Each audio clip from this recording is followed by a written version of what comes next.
क्या कोच लोग सिंधु घाटी सभ्यता के नागरिक थे? इतिहास में भारतीय उपमहाद्वीप की पहली सभ्यता के एक उज्ज्वल उदाहरण के रूप में सुप्रसिद्ध सिंधु घाटी सभ्यता या हड़प्पा संस्कृति के युग में क्या कोच लोग उस देश क्षेत्र में थे या हो सकते थे, इस विषय पर मैं चर्चा करने जा रहा हूं। सिंधु सभ्यता का क्षेत्र इस विशाल उपमहाद्वीप के सुदूर उत्तर पश्चिम छोर पर स्थित है, लेकिन ऐतिहासिक युग में कोचों का निवास स्थान उत्तर पूर्वी भारत, विशेष रूप से अविभाजित असम और बंगाल रहा है। यह क्षेत्र सिंधु सभ्यता के क्षेत्र से हजारों मील दूर स्थित होने के अलावा वर्तमान समय में उत्तर पश्चिम भारत में कोचों की उपस्थिति के बारे में कोई जानकारी नहीं मिलती है। उस दृष्टिकोण से विचार करने पर यह चर्चा का विषय थोड़ा अजीब लगता है, लेकिन हर अजीब लगने वाली बात का अर्थ ये नहीं है कि वो वस्तु या घटना हो ही नहीं सकती। ये सच है या नहीं, या ऐसा हो सकता है या नहीं, ये चर्चा करने के बाद ही जाना जा सकता है। इसलिए इस लेख के माध्यम से हम तथ्यों के आधार पर तर्क सहित यह विचार करना चाहते हैं कि क्या कोच लोग सिंधु सभ्यता के युग में उस सभ्यता के क्षेत्र में रह सकते थे या नहीं। सबसे पहले सिंधु सभ्यता के बारे में एक संक्षिप्त विवरण देना उचित होगा। सिंधु सभ्यता की परिधि पश्चिम में दक्षिण बलूचिस्तान के तट पर सुतका गेंडोर से लेकर पूर्व में गंगा यमुना के संगम स्थल आलमगीरपुर उत्तर प्रदेश तक फैली हुई है। उत्तर में हिमालय की तलहटी से लेकर दक्षिण में नर्मदा और ताप्ती नदियों के मुहाने तक, जहां कुछ नदियां पास की खाड़ी में गिरती हैं। पूर्व पश्चिम में इसकी लंबाई 1600 किलोमीटर और उत्तर दक्षिण में 1100 किलोमीटर है। Lal B B the Indus civilisation, published in a cultural history of India, 1983-11, edited by A.L. Basham. अर्थात इसका कुल क्षेत्रफल 17,60,000 वर्ग किलोमीटर है। इस विशाल भूभाग पर सिंधु सभ्यता कब विकसित हुई और किस समय और कैसे नष्ट हुई, ये अभी तक सटीक रूप से ज्ञात नहीं है। विद्वानों के अनुसार सिंधु सभ्यता का अनुमानित समय 3000 ईसा पूर्व माना जाता है। मजुमदार, R.C. और को, an advance history of India, 2001-22। हालांकि यह समय निर्विवाद नहीं है। हाल ही में समुद्री पुरातत्वविदों, मरीन आर्कियोलॉजिस्ट्स द्वारा खोजे गए खंभात की खाड़ी की तलहटी में मिली सभ्यता का समय एक मत के अनुसार 5500 ईसा पूर्व और दूसरे मत के अनुसार 9500 ईसा पूर्व माना जाता है। Chakravarti, Balaram, the Indians and Amerindians, 2002, vol 4:91। Sindhu सभ्यता और खंभात सभ्यता का आकार प्रकार और निर्माण शैली बिल्कुल एक समान है, इसलिए यह माना जाता है कि ये सभ्यता सिंधु सभ्यता का ही हिस्सा है। यदि ऐसा है तो सिंधु सभ्यता का समय 5500 ईसा पूर्व या 9500 ईसा पूर्व तक जाता है। इस सभ्यता की विशेषता यह है कि उस प्राचीन काल में भी यहाँ के नागरिक ईंट पत्थरों के घर बनाते थे। शहर सुनियोजित तरीके से निर्मित थे। शहर की सड़कें सीधी और चौड़ी थीं। सड़कें एक दूसरे को 90 डिग्री के कोण पर काटती थीं, जो आवाजाही के लिए सुविधाजनक था। शहर के पानी की निकासी के लिए नालियां बनी थीं। भोजन और अनाज रखने के लिए अन्न भंडार, ग्रेनरीज और शहरवासियों के स्नान आदि के लिए विशाल और सुंदर स्नानागार या तालाब थे। लोग पशुपालन करते थे और सूत काटकर कपड़े बुनते थे। वे चाक पर विभिन्न प्रकार के मिट्टी के बर्तन बनाते थे। सिंधु घाटी सभ्यता के लोग सोना, चांदी, तांबा, पीतल आदि जैसी मूल्यवान धातुओं का उपयोग जानते थे। लोहा नहीं मिला है। शायद लोहे का उपयोग नहीं था। हालांकि वास्तुकला के उदाहरण बहुत अधिक नहीं थे, फिर भी वे पूरी तरह से अनुपस्थित भी नहीं थे। संक्षेप में कहें तो सिंधु घाटी सभ्यता के लोग वर्तमान युग के सभ्य समाज से किसी भी मामले में कम नहीं थे, क्योंकि ऊपर बताए गए उन्नत प्रकार के गृह निर्माण, नगर नियोजन और शिल्प कौशल के उन्नत ज्ञान के अलावा वे लोग लिखना पढ़ना भी जानते थे।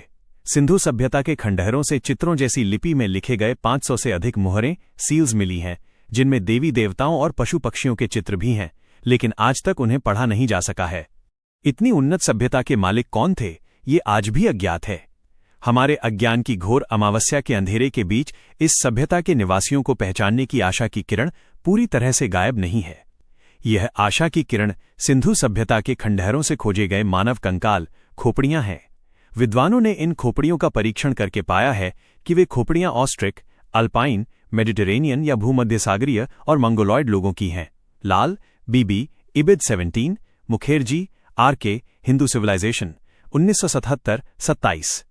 मंगोलॉयड आकार की खोपड़ियों के आकार, प्रकार और आयतन का कोलकाता नेशनल म्यूजियम में संरक्षित नागा खोपड़ियों के साथ मेल खाना एक महत्वपूर्ण बात है।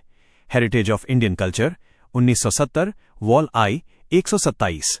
नागा जनजाति मंगोलॉयड प्रजाति की है और तिब्बती बर्मी असम शाखा के भाषा परिवार की सदस्य है। इस भाषा को बोलने वाले लोगों को ब्रह्मपुत्र घाटी के दोनों किनारों पर रहते हुए देखा जाता है। इसलिए अंग्रेज विद्वानों ने लोहित ल्यूइथ के किनारे रहने वाले मंगोलॉइड लोगों को समझाने के लिए लोहित शब्द का अंग्रेजीकरण एंग्लिसाइज्ड करके इसे लोहिटिक नाम दिया है। O'Donnell, census report of 1891, volume 3, 262, Chaudhary, एच.एन., history of Koch Bihar, 1903, 123-124। Grierson ने वास्तव में लोहितिकों जैसे -राभा, कोच, कछारी, गारो, बोडो, कार्बी, दिमासा, देउरी, लालुंग, सोनोवाल आदि के तिब्बत बर्मी असम शाखा भाषा समूह को लोहितिक के स्थान पर बोडो नाम दिया। Grierson, G.A., linguistic survey of India, 1973, wall 3, pt 2-1। इसलिए वर्तमान समय में विद्वान लोहितिकों को बोडो के रूप में ही जानते या कहते हैं। हमने ऊपर सिंधु घाटी सभ्यता के अवशेषों में मंगोलियाई खोपड़ी मिलने का उल्लेख किया है।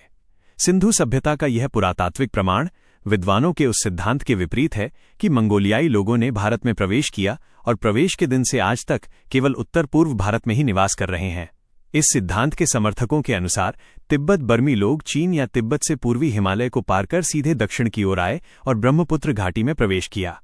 ग्रायरसन, G.A., linguistic survey of India, vol IPTI, 41-42। भाषाविद सुनीति कुमार चटर्जी के अनुसार तिब्बत बर्मी लोग भारत में प्रवेश करने के बाद से उत्तर पूर्व भारत तक ही सीमित रहे हैं और बमुश्किल उत्तरी बंगाल और पूर्वी बिहार तक फैले हैं। Chatterjee, S.K., KJK, 1974-26। अर्थात असमिया मंगोलियाई या लोहितिक लोग उत्तर पूर्व भारत से बाहर नहीं गए। कुछ लोग लोहितिक या असमिया मंगोलियाई समूह के हैं। इसलिए असम के तिब्बत बर्मियों के प्रवासन के बारे में वर्तमान में प्रचलित मत के अनुसार कोचों का सिंधु सभ्यता के देश में होने का प्रश्न पागलपन न सही पर एक काल्पनिक सपने जैसा लगता है। लेकिन अतीत की बातें पानी के नीचे के कांटों की तरह होती हैं। पानी में उतरने या पानी निकालने पर ही नीचे की चीजें दिखाई देती हैं। सिंधु सभ्यता के युग में कोच उस सभ्यता के देश में रह सकते थे या नहीं, यह कोच संस्कृति और सिंधु सभ्यता के खोजे गए अवशेषों का गहराई से अध्ययन करने पर ही कहा जा सकता है।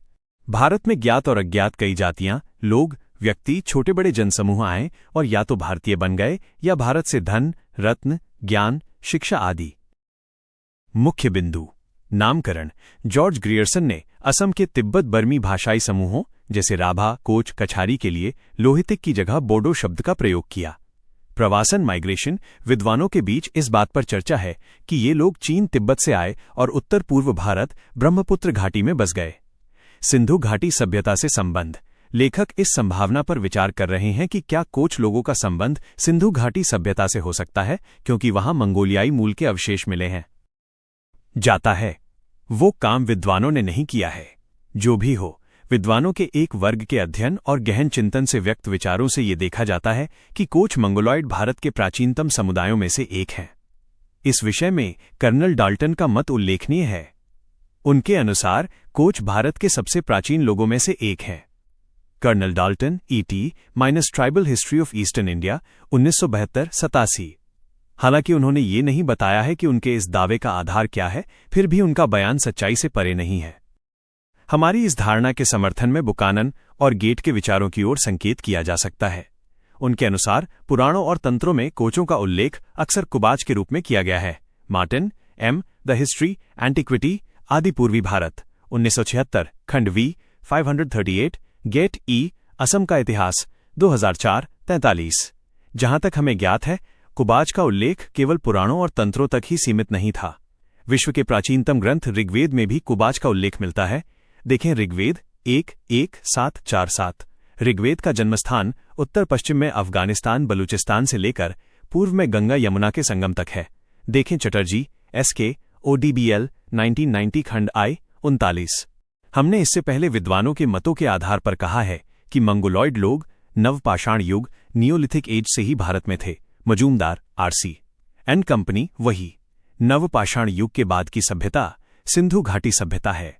इसलिए सिंधु सभ्यता के खंडहरों से खोजे गए कपालों, स्कल्स के नवपाषाण युग के मंगोलॉइड लोगों के होने की संभावना अधिक है, क्योंकि पूरे पश्चिम भारत में तिब्बती बर्मी भाषा में पानी के पर्यायवाची ती प्रत्यय जोड़कर बनी नदियों के नाम देखे जाते हैं, जैसे गोमती, महिष्मती, अफगानिस्तान, दाचती, बलूचिस्तान, शेती सिंधु की सहायक नदी, बेत्रावती, रावाती, रवि, नियुक्ति, ब्यास, जांगती, सतलुज, नांगलती, पंजाब, अंशुमती, यमुना, सरस्वती, मध्य प्रदेश, द्वारावती, द्वारका का प्राचीन नाम, गोमती, द्वारका की एक नदी, ताप्ती, साबरमती, गुजरात इत्यादि। आदि ग्रंथ ऋग्वेद में तिब्बती बर्मी भाषी कोचों कोख को कुबाच, करच और पानी के रूप में उल्लेख किया गया है। साथ ही उनकी भाषा में पानी के पर्यायवाची टी प्रत्यय से जुड़े नदियों के नाम भी दिए गए हैं, जैसे गोमती, सरस्वती, दृशद्वती, शेती आदि। नृवंश विज्ञानियों एंथ्रोपोलॉजिस्ट्स के अनुसार नवपाषाण युग की शुरुआत ईसा पूर्व 7000 से ईसा पूर्व 6500 के बीच हुई थी। Starr Chester G, a history of the ancient world 1974:6। एक समूह के रूप में इस समय में थोड़ा आगे पीछे होना बहुत स्वाभाविक है, क्योंकि सभी मानव समूह एक ही समय में एक ही तरह से प्रगति नहीं कर सकते। ऋग्वेद में ती प्रत्यय युक्त नदियों के नामों के उल्लेख से ये अनुमान लगाया जाता है कि ती प्रत्यय वाले ये नाम आर्यों के आगमन या ऋग्वेद की रचना से पहले से ही अस्तित्व में थे। ऊपर बताए गए भारतीय उपमहाद्वीप के अन्य हिस्सों के ती प्रत्यय वाले नामों के अलावा ट्रांस सतलेज क्षेत्र के मांदी, कोहिनूर और सुकेत क्षेत्रों में भी बड़ी संख्या में ती प्रत्यय वाली नदियों के नाम मिलते हैं, जैसे चुप्पेती, चुती, नारेती, आंद्रेती आदि। Cunningham A archaeological survey of India 1878 vol 14 125, Chatterji S K K J K 1974-43। जिन क्षेत्रों में ती प्रत्यय वाले नदियों के नाम अधिक पाए जाते हैं, वहां के अधिकांश निवासी कुनेट कुनिंदस हैं। ये कुनेट कुनिंद मिश्रित प्रजाति के लोग हैं, अर्थात आर्यपिता और मंगोलियाई माता की संतान। चटर्जी एसके इबिड 42। लेकिन कुनेट कुनिंद किस मंगोलियाई समूह की संतान हो सकते हैं? इसका उत्तर कठिन लग सकता है, पर हमारा विश्वास है कि यह उतना कठिन नहीं है। भारतीय मंगोलियाई लोगों के कई छोटे बड़े समूहों में से कोच एक ऐसा समूह है जिनकी भाषा में पानी को ती कहा जाता है। Major Playfair the Garos 1975 APPF। Kunet कुनिंदों के देश में ती प्रत्यय वाले भौगोलिक नामों की संख्या क्षेत्र के अनुपात में बहुत अधिक है।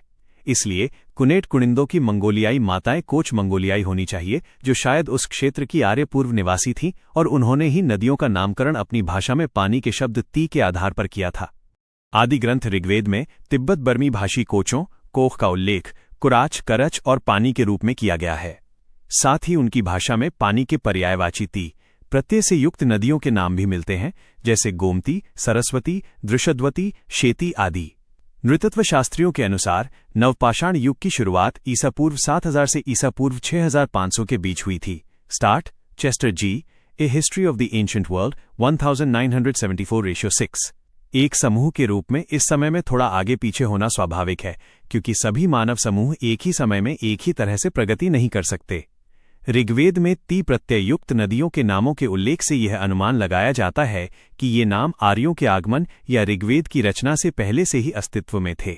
उपरोक्त भारत उपमहाद्वीप के अन्य हिस्सों में मिलने वाले ती प्रत्यय युक्त नामों के अलावा ट्रांस सतलेज क्षेत्र के मंडी और कोहिनूर सुकेत इलाकों में भी भारी मात्रा में ती प्रत्यय वाली नदियों के नाम मिलते हैं, जैसे काछियाती, चुपेत, चुती, नारेती, आंद्रेती आदि।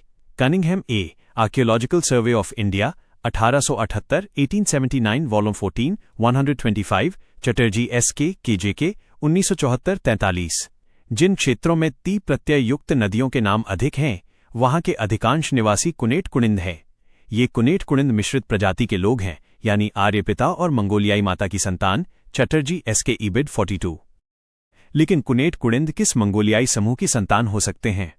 इसका उत्तर भले ही कठिन लगे, पर हमारा विश्वास है कि ये उतना कठिन नहीं है। भारतीय मंगोलों के असंख्य छोटे बड़े समूहों में से कोच एक हैं, जिनकी भाषा में पानी को ती कहा जाता है। Major Playfair the Garos 1975 APPF। Kunet कुनिंदों के देश में ती प्रत्यय युक्त भौगोलिक नामों की संख्या क्षेत्र के अनुपात में बहुत अधिक है। इसलिए कुनेट कुनिंदों की मंगोलियाई माताएं कोच मंगोल होनी चाहिए, जो शायद उस क्षेत्र के आर्य पूर्व निवासी थे, और उन्होंने नदियों का नाम अपनी भाषा में पानी के शब्द ती के आधार पर रखा था। क्या किया था? लेकिन आर्यों के आक्रमण के परिणाम स्वरूप शायद सभी पुरुषों की युद्ध में मृत्यु हो गई। उनकी विधवाएं या तो आर्यों की वासना का शिकार बनी, या फिर आर्यों ने विधवा कोच महिलाओं से विवाह कर लिया। इस मिलन के फलस्वरूप कुनेट कुनिंद जाति का जन्म हुआ। विभिन्न ग्रंथों में उल्लेख है कि प्राचीन भारत में 16 महाजनपद थे। इन 16 जनपदों में से एक कंबोज जनपद था। कंबोज कोच शब्द का नासिक्य ध्वनि वाला संस्कृत रूप है। चटर्जी एसके राय, निहार रंजन, बांगालीर इतिहास 1980, मजुमदार रमेश चंद्र, बालादेशेर इतिहास प्राचीन युग। अर्थात प्राचीन काल में कंबोज कोच नाम का एक देश या जनपद भारत में अस्तित्व में था। कंबोज देश का उल्लेख विभिन्न ग्रंथों के अलावा 2 महाकाव्यों रामायण और महाभारत में भी मिलता है। महाभारत में दिग्विजय के लिए उत्तर की ओर गए अर्जुन ने दरथ के साथ कंबोज देश को जीता था। जैसे पांडु नंदन दरदान सह कंबोजैर्जयत पाक शासनीह, महाभारत 2:7-2-2-3। रामायण के किष्किंधा कांड में सीता की खोज के लिए उत्तर की ओर भेजे गए शतबली को सुग्रीव ने अन्य देशों के साथ कंबोज देश में भी सीता को खोजने के लिए कहा था। जैसे कंबोज यवनांश्चैव शकानी पट्टनानी च, रामायण 43/12। अतः विद्यार्थी महोदय का मानना है कि अफगानिस्तान का बदख्शां और पामीर क्षेत्र ही कंबोज देश था। Vidyarthi ML India's culture through the ages 1970-20। फारस के इतिहासकार कासिम हिंदू फरिश्ता ने अपनी पुस्तक भारत में मुस्लिम शक्ति का उदय में एक कोच राजा शनलादेब या शुक्लकुच का उल्लेख किया है, जिन्होंने कुछ पर्वत से आकर बंगाल और बिहार को जीता और केदार राजा को पराजित कर कामरूप से लेकर दक्षिण पश्चिम में मालवा गुजरात और उत्तर पश्चिम में रोहतक हरियाणा तक एक विशाल साम्राज्य का विस्तार किया। Lieutenant colonel Briggs, history of the rise of the Mohammedan power in India, Rai Bahadur KL। Tejmandal के राजा नहीं बल्कि पौराणिक कथाओं के नायक के रूप में उन्हें भारत के इतिहास में स्थान नहीं दिया गया है। लेकिन बरुआदेव ने अपनी ऊपर उल्लेखित पुस्तक में ये व्यक्तिगत मत व्यक्त किया है कि शंखलादीप तेजमंडल के राजा थे। इसी शंखलदेव की मृत्यु फारस पर्शिया के महान वीर रुस्तम के हाथों हुई थी। रुस्तम ईसा पूर्व 7वीं शताब्दी के फारसी वीर थे, इसलिए शंखलदेव का समय भी ईसा पूर्व 7वीं शताब्दी का माना जा सकता है। हालांकि फिरदौसी ने भी अपनी शाहनामा में शंखल का उल्लेख किया है। इस कारण कई लोग शंखलदेव का समय 4वीं शताब्दी ईस्वी मानते हैं, क्योंकि फिरदौसी 4वीं शताब्दी के कवि थे। ऋग्वेद के सूक्त संख्या जुलाई 18-12 में श्रुत, द्रुह्यु, वृद्ध और कवच समूहों द्वारा बसाए गए 7 परतों वाली सुरक्षा घेराबंदी से युक्त नगरों को इंद्र द्वारा पानी में डुबोकर नष्ट करने की बात कही गई है। कवच, कोच, कोख समुदाय का ही एक अन्य संस्कृत नाम है। Basu, NN, social history of Kamrup 1983 I 35। इतिहासकारों के अनुसार ऋग्वेद में वर्णित अनार्यों और आर्यों के बीच का युद्ध दरअसल सिंधु घाटी सभ्यता के अनार्यों और आर्यों के बीच था, और आर्यों द्वारा नष्ट किए गए नगर सिंधु घाटी के ही नगर थे। Mahajan VD, history of India 2001:38, Jha DN, ancient India, an introductory outline 1981 9। Rigveda के इस सूक्त जुलाई 1812 से यह स्पष्ट होता है कि कवच या कोच समुदाय सिंधु सभ्यता के उन 4 नृजातीय एथनिक समूहों में से एक था जिनका उल्लेख वेदों में मिलता है। सिंधु सभ्यता का उत्थान कब, किसके द्वारा और कैसे हुआ, और इस विशाल सभ्यता का पतन कैसे हुआ, ये आज भी हमारे लिए अज्ञात है। विद्वान सिंधु सभ्यता के पतन के विभिन्न कारणों का अनुमान लगाते हैं, जैसे प्राकृतिक आपदा, महामारी और बाहरी शत्रुओं, आर्यों का आक्रमण। इस अंतिम कारण के समर्थन में कुछ विद्वान सिंधु सभ्यता के स्थलों से मिले कंकालों के सिर स्कल पर मौजूद कटने के निशानों की ओर इशारा करते हैं। लाल, BB, इबिद 19।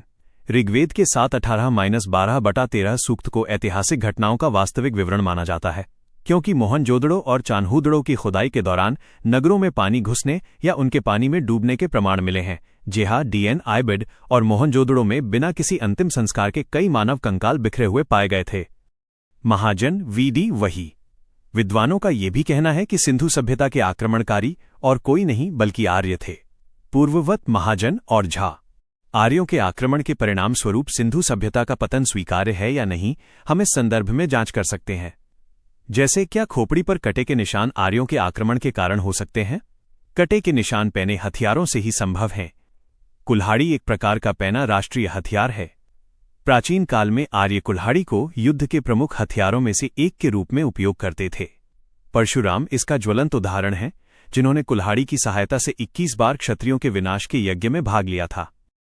ऋग्वेद के 1053-10 सूक्त में कहा गया है कि त्वष्टा लोहे की श्रेष्ठ कुल्हाड़ी को धारदार बनाते हैं, और ब्रह्मणस्पति नामक पात्र उसी कुल्हाड़ी की सहायता से तैयार किया गया है।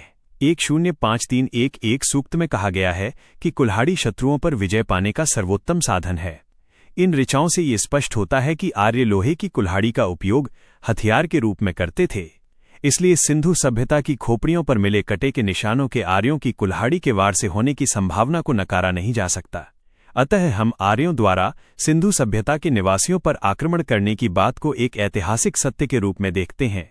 सिंधु सभ्यता की विशेषता इसकी नगरीय सभ्यता है। ये नगर ईंटों और पत्थरों से बने थे। ऋग्वेद के अप्रैल 30-20 सूक्त में कहा गया है, जिस प्रकार बुढ़ापा मनुष्य के रूप को नष्ट कर देता है, वैसे ही इंद्र ने शंबर के नगरों को नष्ट कर दिया था और 4-2-6-3 सूक्त में कहा गया है, इंद्र ने शंबर के 99 नगरों को नष्ट कर दान किया है। इन मंत्रों से ये समझा जाता है कि आर्यों ने अनार्य शंबर के 100 या 99 नगरों को नष्ट कर दिवोदास को दे दिया था।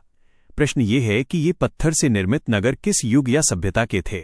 हमारी जानकारी के अनुसार वैदिक सभ्यता से पहले सिंधु सभ्यता के अलावा भारत में किसी अन्य ऐसी सभ्यता का इतिहास ज्ञात नहीं है जिसने ईंट और पत्थरों से निर्मित सभ्यता की स्थापना की हो। इसलिए ऋग्वेद में जिन नगरों के विनाश और अधिकार की बात कही गई है, वे नगर सिंधु सभ्यता के ही थे, बाहरी किसी अन्य सभ्यता के शहर नहीं हैं।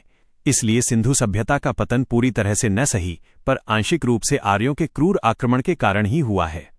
अतः सूक्त संख्या 7 अगस्त 12 और जुलाई 18-13 में वर्णित श्रुत, दृश्य, वृद्ध और कवच लोगों के 7 प्रकार के रक्षा घेरों वाले जिन शहरों को इंद्र ने जलमग्न करके नष्ट किया था, वे शहर सिंधु सभ्यता के ही थे, जहां के एक श्रेणी के निवासी कवच या कोच लोग थे। इससे यह अनुमान लगाया जाता है कि कोच लोग सिंधु सभ्यता के युग में 3 अन्य नृजातीय एथनिक समूहों के साथ सिंधु शहरों में रहते थे। आश्चर्यजनक रूप से पुरातत्वविदों द्वारा खोजे गए सिंधु सभ्यता के कंकालों, खोपड़ियों में भी 4 नृजातीय समूह मिलते हैं: ऑस्ट्रिक, एल्पाइन, मेडिटेरेनियन और मंगोलॉयड। कोच लोग मंगोलॉयड प्रजाति के हैं। हम अब तक ऋग्वेद के वर्णन के आधार पर ही उत्तर पश्चिम भारत और हड़प्पा संस्कृति के युग में कोचों की उपस्थिति के बारे में कहते आ रहे हैं। हमारे विचार में कोच लोग हड़प्पा संस्कृति या सिंधु सभ्यता के युग में सिंधु घाटी के निवासी या इसके संस्थापक नागरिकों का एक हिस्सा थे। ये बात हड़प्पा संस्कृति के अवशेष भी बताते हैं। पुरातत्वविदों को सिंधु सभ्यता के अवशेषों की खुदाई के दौरान कलात्मक मानव आकृतियां या चित्र बहुत अधिक नहीं मिले हैं। हालांकि ऐसा भी नहीं है कि वे बिल्कुल नहीं मिले। इस विषय में पुरातत्वविदों की टिप्पणी इस प्रकार मिलती है: कलात्मक मानव रूपों के उदाहरण बहुत अधिक नहीं हैं। पत्थर की मूर्तियों में से जो 3 मिली हैं, वे उल्लेखनीय हैं। एक योगी की है जिसकी ध्यानमग्न आंखें नाक के सिरे पर टिकी हैं। दूसरी एक सिर की आकृति है जिसमें उभरी हुई गाल की हड्डियां, चीक बोन्स दिखती हैं। चेहरे का एक बड़ा हिस्सा, गोल नथुने, छोटी आंखें और बड़े कान। Mukherji R.K. Hindu civilisation 1977-19। Hudson ने कोचों की शारीरिक बनावट का वर्णन इस प्रकार किया है: हिंदुओं की तुलना में कोचों का शारीरिक प्रकार प्रत्यक्ष है। बड़ी गाल की हड्डियों के कारण चेहरे की रूपरेखा कुछ हद तक लोजेंज के समान है। चपटा चेहरा, गोल नथुने, आंखें कम खुली हुई। घटोत्कच को कोच कहने का एक अन्य कारण यह भी मिलता है क्योंकि वह शंकुकर्ण, नुकीले या विशेष कान वाले थे। सा भा आ पा 49/31। काली प्रसन्न सिंह जी ने संस्कृत महाभारत का बंगाली गद्य में अनुवाद किया है। उनके द्वारा अनुदित महाभारत में घटोत्कच के विषय में लिखा है: हिडिंबा ने गर्भ धारण कर एक विरूपाक्ष, अजीब आंखों वाला, महाबली, पराक्रमी और अमानवीय पुत्र को जन्म दिया। उस पुत्र का मुख अत्यंत विशाल था और कान गधे के कान की तरह बहुत लंबे थे। उन्होंने अपने पुत्र का नाम घटोत्कच रखा। उपेंद्र चंद्र गुहदेव के काछारर इतिवृत्त से उद्धृत प्र 46। महाभारत के इस वर्णन से ये जाना जा सकता है कि कोच लोगों की तरह ही घटोत्कच का चेहरा चौड़ा और कान बड़े या लंबे थे।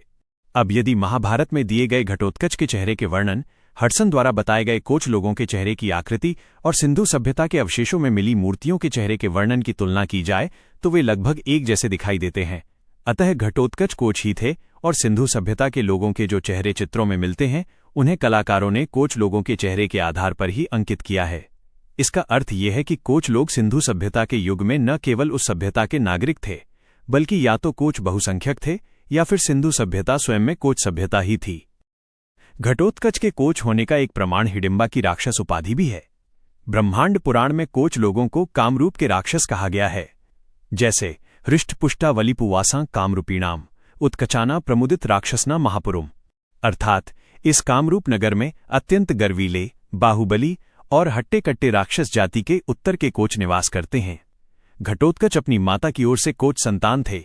इस विषय में विद्वान नगेंद्रनाथ वसु का निम्नलिखित मत भी प्रमाण देता है। उनके नाम के साथ उत्कच, उत्कचा का जुड़ना, जिससे वह घटोत्कच बने, उनके उत्कच या उत्तरी कोच परिवार से संबंधित होने के कारण प्रतीत होता है। बसु NN SHK 44 महाभारत के मुख्य नायक उत्तर भारत के हैं। पंडित प्रवर वासुदेव के उपरोक्त मत से अब यह लगभग निश्चित है कि घटोत्कच कोच कोख थे, क्योंकि उनकी माता हिडिंबा राक्षसी उत्तर भारत अर्थात गंगा घाटी की कोच थीं। आर्यों के रीति नियमों के अनुसार कोच माता की संतान होने के बावजूद घटोत्कच की उपाधि पांडव होनी चाहिए थी, क्योंकि उनके पिता पांडव वंश के थे।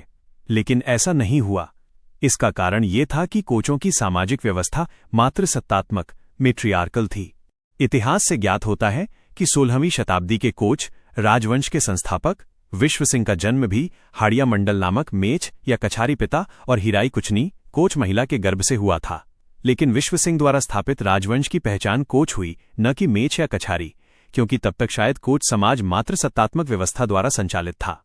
इसलिए महाभारत के युग में भी घटोत्कच हुए, पांडव नहीं।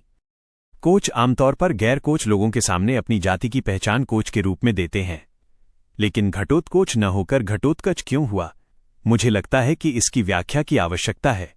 तिब्बती बर्मी भाषा बोलने वाले कोच आपस में अपनी जाति की पहचान बताते समय कोच नहीं कहते, बल्कि कच कहते हैं।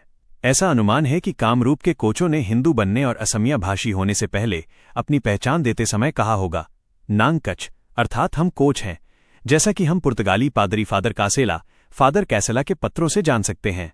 उन्होंने परीक्षित नारायण के देश और उनके देश के बीच से बहने वाली महानदी ब्रह्मपुत्र को कच राजा, किंग ऑफ कोचो, और कच नदी, रिवर ऑफ कोचो, कहा है। उन्होंने कोच राजा या कोच नदी नहीं कहा था। देखें Barua KL, studies in the early history of Assam, 1973 155। ये भी एक कारण लगता है जिसकी वजह से घटोत्कोच न होकर घटोत्कच हुआ। अर्थात कुछ लोग कोच को कोच न कहकर कच कहते थे, और हिडिंबा राक्षसी संभवतः अपनी जाति का नाम कच कहने वाले समूह की, यानी असम, मेघालय और बांग्लादेश के तिब्बती बर्मी भाषी कोचों की प्रत्यक्ष पूर्वज एंसेस्ट्रेस थीं। ये देखा गया है कि 16वीं शताब्दी के कोचों के कान बड़े थे और महाभारत काल के कोचों के कान भी बड़े थे। इसलिए सिंधु सभ्यता के वे बड़े कान वाले व्यक्ति भी संभवतः कोक ही रहे होंगे, जिनका चेहरा कोच लोगों के चेहरे की तरह चौड़ा, गाल की हड्डियां ऊंची और आंखें आधी खुली हुई हैं। इससे यह स्पष्ट होता है कि सिंधु घाटी सभ्यता के कलाकारों ने पत्थर पर जो मूर्तियां और चित्र उकेरे या बनाए हैं वे कोच लोगों के ही हैं। सिंधु सभ्यता के अवशेषों से कुछ नारी मूर्तियों के मिट्टी के खिलौने भी मिले हैं। इन पुतलियों के शरीर पर वस्त्र पहने हुए दिखाया गया है। विद्यार्थी महोदय के अनुसार इन पुतलियों पर दिखाए गए वस्त्र ही सिंधु सभ्यता के महिला समाज की सामान्य वेशभूषा थी। विद्यार्थी महोदय इस विषय में कहते हैं, मिट्टी की इन मूर्तियों पर मौजूद कपड़ों को तत्कालीन महिला आबादी की सामान्य पोशाक माना जा सकता है। ये आकृतियां कमर तक नग्न हैं और केवल एक छोटा स्कर्ट, घाघरा पहनती हैं। यह स्कर्ट एक करधनी, गर्डल द्वारा टिका होता है, जो या तो मोतियों से या बुने हुए कपड़ों की पट्टियों से बना होता है, जिसे सामने की ओर एक ब्रोच या किसी प्रकार के बंधन से बांधा जाता है। एक आकृति ने शरीर के ऊपरी हिस्से पर एक लबादा क्लोक लपेटा हुआ है। वहां सिर की पोशाकें, हेड ड्रेसेस भी हैं, जो शायद कड़े सूती कपड़े से बनी हैं। कुछ मूर्तियों में बहुत ही तंग कॉलर पहना हुआ दिखाया गया है, जिससे गर्दन बहुत लंबी प्रतीत होती है। Vidyarthi ML India's culture through the ages, 1970 27-28। Koch समुदाय की एक श्रेणी का नाम टिनटिकिया है। गैर कोच लोगों ने उन्हें यह नाम इसलिए दिया है क्योंकि कोच महिलाएं शरीर पर 3 कपड़े धारण करती थीं। ग्रियर्सन साहब ने कोचों का नाम टिनटिकिया होने का कारण वैसा ही बताया है जैसा हमने ऊपर कहा है। टिनटिकिया नाम उनकी महिलाओं की पोशाक से पड़ा है, जो एक कपड़ा कमर के चारों ओर, दूसरा शरीर के ऊपर और तीसरा सिर पर पहनती हैं। ग्रियर्सन GA-LSI 1973 खंड 3 भाग 2 95। डॉक्टर मजुमदार के अनुसार कोच की एक श्रेणी को टिनटिकिया नाम मिला है क्योंकि उनकी महिलाएं 3 कपड़े पहनती हैं। Doctor Majumdar DN Hinduist communities of western Meghalaya, Garo hills land people में प्रकाशित 1984-151 के वे बड़े कान वाले व्यक्ति भी कोच ही होने चाहिए, जिनके चेहरे की आकृति कोच लोगों की तरह चौड़ी, गालों की हड्डियां ऊंची और आंखें आधी खुली हुई हैं। इससे ये देखा जा सकता है कि सिंधु सभ्यता के कलाकारों ने पत्थर पर जो मूर्तियां और चित्र उकेरे और अंकित किए हैं वे मूर्तियां और चित्र कोच लोगों के ही हैं। सिंधु सभ्यता के अवशेषों से कुछ महिला मूर्तियों के मिट्टी के खिलौने भी मिले हैं। इन खिलौनों को कपड़े पहने हुए दिखाया गया है। विद्यार्थी महोदय के अनुसार इन खिलौनों पर दिखाए गए कपड़े ही सिंधु सभ्यता के महिला समाज की सामान्य वेशभूषा थी। विद्यार्थी महोदय इस विषय में इस प्रकार कहते हैं, मिट्टी की मूर्तियों पर मौजूद पोशाक को महिला जनसंख्या की सामान्य पोशाक माना जा सकता है। ये आकृतियां कमर तक नग्न हैं और केवल एक छोटी स्कर्ट पहनती हैं। अंग्रेजी उद्धरण का संदर्भ। कोच की एक श्रेणी का नाम टिनटिकिया है। गैर कोच लोगों ने उन्हें यह नाम इसलिए दिया है क्योंकि कोच महिलाएं शरीर पर 3 कपड़े धारण करती थीं। ग्रियर्सन साहब ने कोचों का नाम तिनतिकिया होने का कारण वैसा ही बताया है जैसा हमने ऊपर कहा है। तिनतिकिया नाम उनकी महिलाओं की पोशाक से पड़ा है, जो एक कपड़ा कमर के चारों ओर, दूसरा शरीर के ऊपर और तीसरा सिर पर पहनती हैं। डॉक्टर मजूमदार के अनुसार कोच की एक श्रेणी को तिनतिकिया नाम मिला है क्योंकि उनकी महिलाएं 3 कपड़े पहनती हैं। कि अंश कोच राजवंश की महिलाओं की पारंपरिक वेशभूषा और सिंधु घाटी सभ्यता के साथ उनके ऐतिहासिक संबंध के बारे में है। अनुवाद। कोच महिलाओं द्वारा पहने जाने वाले कपड़े 3 प्रकार के होते हैं।